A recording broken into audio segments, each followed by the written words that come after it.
Matiang'i aende mtukanie Sugoi. Vijana mpo? Hii ni vijana. Huyu kiongozi akitukanwa tena, nitatafuta nyinyi nichape nyinyi kiboko. Mtakubali atukanwe? Mtakubali? Harambee! Sasa huyu Kasongo anasema ati atapeleka sisi Singapore. Ni uongo si uongo? Pale kwetu amewacha maneno ya Singapore kwa sababu tunamchekelea. Akitaja tu jina Singapore zote tunaanguka na mche.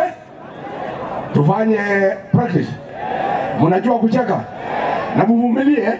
Nikitaja Singapore mcheke kabisa. Wacha nijifanye William Ruto. Nijifanye watu ya Keroka. Nimefika hapa. Mnajua mimi ni mtu ya Mungu. Mnajua mimi sina maneno mengi. Mnajua mimi nawapenda. Mnajua mambo ya barabara nimepanga. Kina Matiang'i walikuwa wananisumbua. Contractor alikuwa na shida. Nimemtoa nitalete mwingine. Hata hii mambo ya University ya Bomet Machogu ndiye aliharibu. Nikamfukuza nikalete Migosi. Sasa itajengwa. Sasa watu ya Keroka naomba. Saa hii mambo ya bottom up iliharibika kidogo. Nilikuwa nimepanga vizuri, nikachanganyikiwa.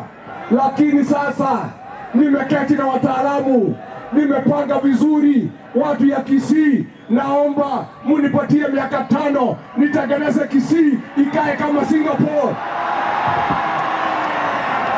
Harambee! Ni muongo si muongo?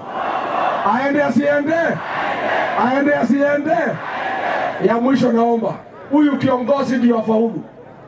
Lazima mtafutie jeshi ya kutembea naye. Si ndio? Lazima kiongozi akuwe na jeshi. Mimi William Ruto aliniweka. Sasa hii mtu mimi namjua.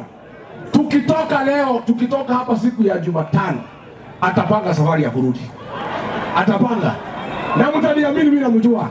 Sasa yeye akija, nataka nimchanue kidogo. Pale mlimani mimi naendaga anarudi. Nikampangia. Kasongo apangiwe asipangiwe? Tumpangie tusimpangie? Mnataka tupangie? Sasa pale kwetu tumesema kuongea na yeye ni biashara. Kwa sababu yeye ni mtu tusikuna na shida. Na nyinyi watu ya Keroka niwapenda sana, na mimi nitakuja kutembea hapa. Na nyinyi nimealika nyinyi wa Munyoro. Mtakuja? Mtakuja wa Munyoro? Mtakuja siku gani? Mtaletwa na nani? Mtaletwa na nani?